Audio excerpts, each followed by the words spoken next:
সবার আগে তো গমটা কাটিয়ে ফেলনু, আগুনটাও লাগিয়ে দি, তাড়াতাড়ি পাটটা বুনি দিব। আইঘর আইঘর পাট হবে, উঠে দামটা বেশি লাগবে। এই গোটা মাঠ খান কি তোমার বাপের? তুমি 2 কাঠা গম কেটে আগুন ধরে দিয়েছো, মাঠ খান পুড়িয়ে গেলে কি অবস্থা হবে জানো তুমি? ওই পাড়ার এক কারামকে দেখে যাও তো, তোমার মতনে 5 কাঠা ভুঁয়ে আগুন দিয়েছিল, গোটা মাঠ পুড়িয়ে গেছে। পুড়িয়ে আগুন লিভাইতে গেছে, আগুন তো লিভাইতে পারেনি, উল্টে পদমদ পুড়িয়ে এখন হসপিটালে ভর্তি আছে।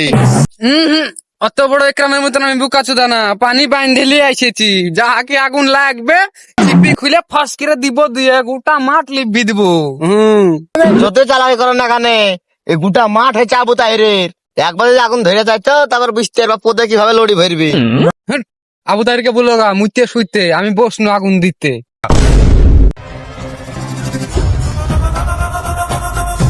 যাক, আগুন লাগিয়ে দেবে, আস্তে আস্তে পুড়ুক। A few moments later.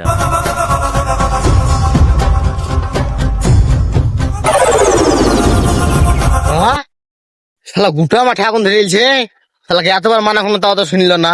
Abu তাহিরে তো গম পুড়িয়াল, রাহ আমি যা বলি আসি। ও তাহির ভাই, ওই তাহির ভাই গো, তোমার গোটা মাঠ পুড়িয়ে গেল আগুন দিয়ে দিয়ে, শালা দাঁড়িয়ে। কোন শালা দাঁড়িয়ে আগুন দিল? আমার গমের ফের কোন শালা আগুন দিয়েছে? ওই যে শালা দাঁড়িয়ে খেপু গিয়েছে বেটা, আপনার গোটা গম পুড়িয়ে গেল, তাড়াতাড়ি চলেন। গোটা মাঠ পুড়ে তো শেষ হয়ে গেল, এবার তো আবু তাহের আমাকে আর থুবে না, কি করি?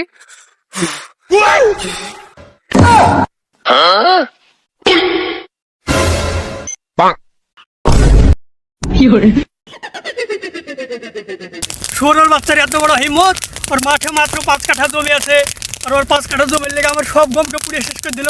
ওই 5 কাঠা জমি আমি দখল করবো, ওর কাছে জরিমানা নেবো 50 লাখ। চল। গোটা মাঠ তো পুড়ে ছাই হয়ে গেল, এত মাঠের আমি জরিমানা দিব কি করে?